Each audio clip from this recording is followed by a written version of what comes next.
Apps. প্রথম থেকে বলো, আবার বলো।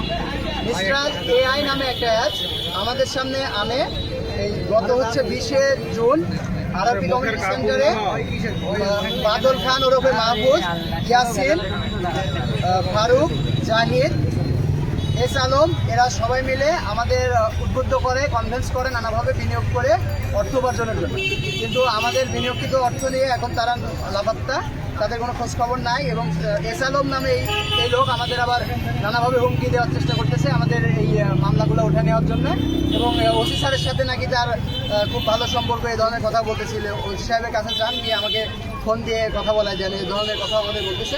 আমরা চাচ্ছি যে আমাদের যে টাকা আত্মসাৎ করে তারা এখন লাপাত্তা আছে। আপনাদের টাকা মানে টাকাগুলো কেন দিলেন আপনারা? আমাদের বলেছিল যে আমরা যদি বিনিয়োগ করি, নির্দিষ্ট একটা অ্যামাউন্ট যদি বিনিয়োগ করি, সেই হারে আমরা একটা আনুপাতিক হারে আমরা প্রতিদিন এই টাকাটা পাইতে থাকবো এবং বিনিয়োগ শেষে, বিনিয়োগের মেয়াদ শেষে আমরা এই মূল টাকাটাও ফেরত পাবো।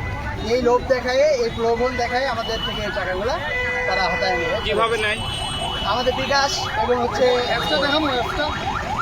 বিকাশ নগদ, বিকাশ পার্সোনাল, বিকাশ এজেন্ট নাম্বারের মাধ্যমে আমাদের থেকে নেয় এবং আমাদের সবাইকে একত্র করে হচ্ছে একটা হোয়াটসঅ্যাপ গ্রুপের মাধ্যমে।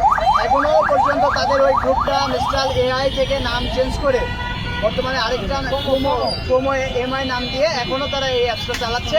এবং আমাদের এই অফারও দিছে, যারা ক্ষতিগ্রস্ত হয়েছি তারা যাতে আবার আগামী 4 মাস আমরা বিনিয়োগ করি, 6 মাস মেয়াদে এগুলো থাকে। 4 মাস পরে যাতে আমরা বিনিয়োগ থেকে বের হয়ে আসি, তাহলে আমাদের অর্থগুলো আবার ব্যাকআপ হবে। এই ধরনের করে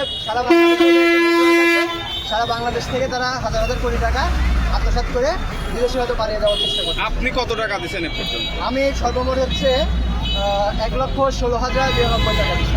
আপনার জানা মতে কতজন টাকা দিচ্ছে আপনাদের এখানে এরিয়া? আমার জানা মতে হচ্ছে গ্রুপের যে সদস্য অনুযায়ী 1887 জন।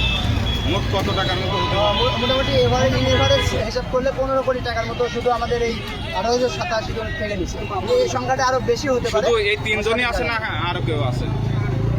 এদের সাথে আরো কেউ যদি সুষ্ঠু তদন্ত হয় তাহলে অবশ্যই জানা যাবে। 3 জন না, এখানে আমরা 6 জনের নামে মামলা করি এবং এস আলম, এটা আমরা একটু মিসিং ছিল, এটার নাম মামলা কি এন্ট্রি হয়েছে?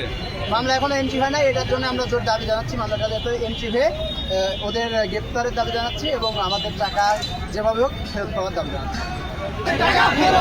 প্রতারকের শাস্তি চাই, এস আলমের শাস্তি চাই, বাদল খানের শাস্তি চাই, মারেক খানের শাস্তি চাই, ইয়াসিনের শাস্তি চাই, জাহিদের শাস্তি চাই, ফারুকের শাস্তি চাই, প্রতারকের শাস্তি চাই।